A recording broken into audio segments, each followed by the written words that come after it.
Please subscribe Ito Money Vlog.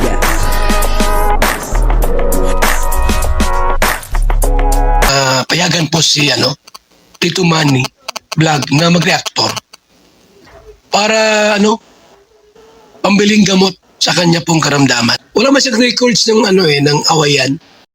Kalingap Dan, ha? Handa daw po siya maghintay dito kay Joy Diwata. Ito naman pong si Joy Diwata ay loyal po talaga sa Kalingap, At papanoorin po natin yung video at syempre bibigyan po natin ng konting reaksyon. Pero bago po yan, ako muna po bumabati sa inyong lahat ng magandang umaga, magandang tanghali at magandang gabi sa inyong lahat mga kapatid.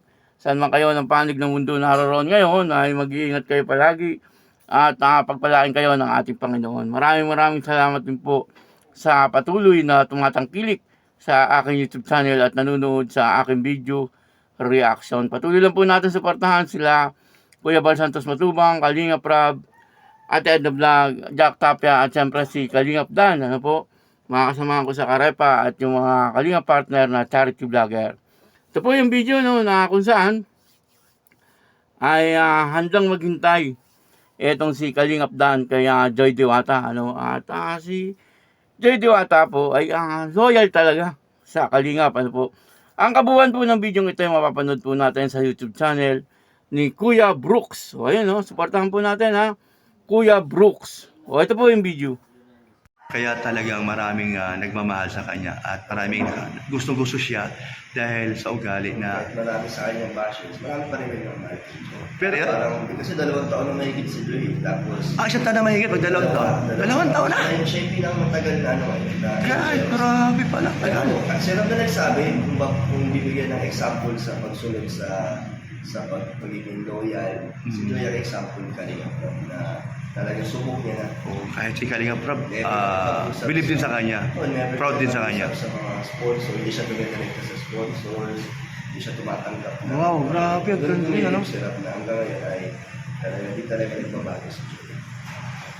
Wow. So, sana nga, marami sasabi, sana kayo na bandang sa huli at maging forever daw sana kayo, magiging pagdating ng araw sa 4 na taon yung pag-aaral doon sa nursing at ikaw naman daw ay nakapag-antay. So tama ba ang mga hula-hula nila o mga sinasabi nila sa mga comment at ikaw daw ay antay na lang hanggang matapos? Antay na lang. Surprising ka talaga, Kalingap Dan. So yun po ang maganda kay Kalingap Dan. Hindi niya pinapaasa. Tama ba? O di niya pinapaasa. Basta ang masasabi ko lang bilang tatay po, huwag natin, hindi ko po pangunahan. At siyempre po, nakakaya naman sa kanya at meron po siyang sariling desisyon dahil siya po ay isa na pong adult, siyempre sa 30 anyos edad niya ngayon. So alam na po niya ang gagawin. At alam naman natin kung niya, kalab o kamahal itong si Joy Diwata. At si Joy Diwata naman ay nandyan lang yan, At nag-aantay lang yan para kay Superman. At Kalingap Dan, anong maasahan sa episode 17 na darating?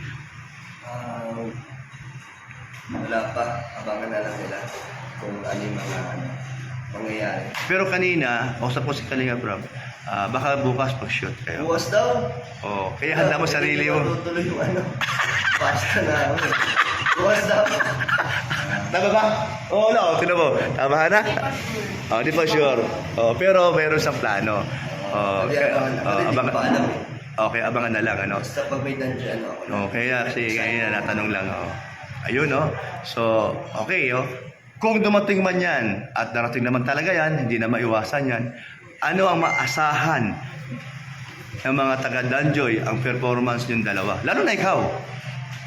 Siyempre, habang nakikita naman nila yun sa mga actions namin, kung sana lang daw na nakikita ng natural na napapansin nila yun. Kasi nga, yun talaga. Pinapakita namin yung totoo. Hindi siya yung dinadirect na nila. Sinira lang yan bibigay lang siya ng eksena. Sayaan niya na kami. So kung ano yung mga nasasabi namin doon, kung ano yung mga nakikita nilang actions namin, galing sa amin. Oy, galing. Yun po, dito po sa video ito, nakita po natin, magkakasama yung mag-aama. Si Kuya Brooks, si Kalingap Hanachua, at ganoon din po si Kalingap Dan. Nagkikwentuhan po silang tatlo, tungkol po dito kay Joy Diwata. At yun ang nasabi po ni Kuya Brooks na talagang siya ay botong-boto kay Joy Diwata, kasi bait na bait po siya kay kay Joy Diwata, kahit naman po sino ay talagang nababaitan kaya Joy Diwata, po, at talagang napakaganda ng ugali ni Joy Diwata, po, at yun sabi po ni Kuya Brooks ay botong-boto po siya, kay Joy Diwata para dito kay Kalingap Dan, po. At yun, sinabi po ni Kuya Brooks na 4 na taon pa si Joy Diwata, sa pag-aaral, po. At sabi naman po ni Kalingap Dan, hintay lang. Pero siyempre nababago po ang panahon, at hindi po natin alam bukas, pwedeng may mangyari na hindi maganda, pwedeng may mangyaring maganda. Ganun lang yun, kumbaga ayaw din po magpaasa ni Kalingap Dan, Pero nakikita naman po natin na talagang si Kalingap Dan may pagtingin kay Joy Diwata, At syempre sa ngayon ay nararamdaman din natin na ganoon na rin po itong si Joy Diwata, po.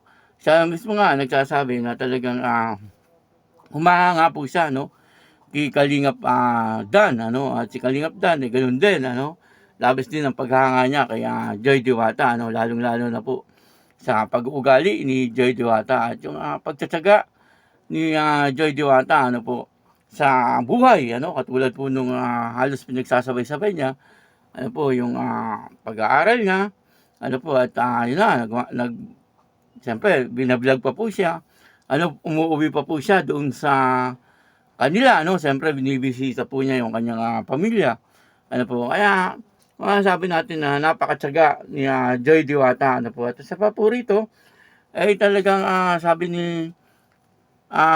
Kalingap Dan ay loyal daw po si Joy Diwata sa Kalingap. At totoo naman po yun, napaka-loyal po ni Joy Diwata sa Kalingap, Si Joy Diwata po ay mahigit ng 2 taon sa Kalingap, po, mahigit na po siyang 2 taon, po. At minsan ay hindi po siya dumirekta sa sa sponsor, po. Kasi yung iba po ay yung binablog at saka po yung sponsor ay talagang nagkakadirektahan na. Kaya talagang hangang-hanga po sila dito kay Joy Diwata. Kasi talaga naman yung kanyang ugali ay makikita po natin na hindi po sa plastic. Totoong-totoo po itong si Joy Diwata, po. At talagang malaki po ang kanyang pagrespeto doon po sa mga tao na talagang nakikita niya na tumutulong po sa kanya. Po, kahit po sa mga kaibigan niya, nakikita naman po natin na napakalaki ng kanyang respeto.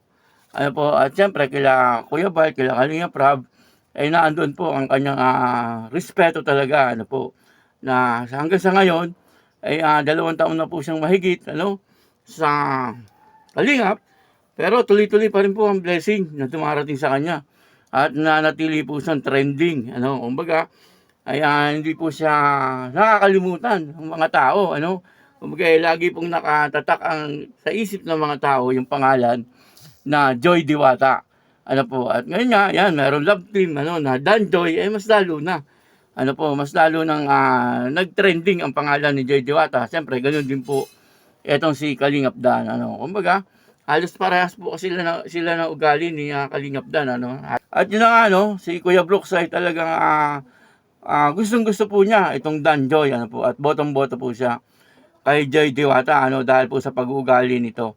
Ganun din po si Ma'am Gemma, at ganun din po si Kalingap Hana Chua, gustong-gusto rin niyo po itong si Joy Diwata para kay Kalingap Dan, Kaya yun, po, dito makikita po natin na talagang nandoon po yung pagkakaisa, pagkakaisa ng pamilya ni Kalingap Dan, po, kung paano nila mahalin, yung tao na gusto din ni Kalingap Dan, po. Kaya yun, patuloy lang po natin suportahan yung Dan Joy, po. At marami pa pong talagang abang-abang na mangyayari. Baka po mamaya, may upload na si Kalingap Rab, po. Maraming salamat po sa inyo lahat. At ako po si Tito Manny Vlog na nagsasabing God bless you all. Diyos mabalos.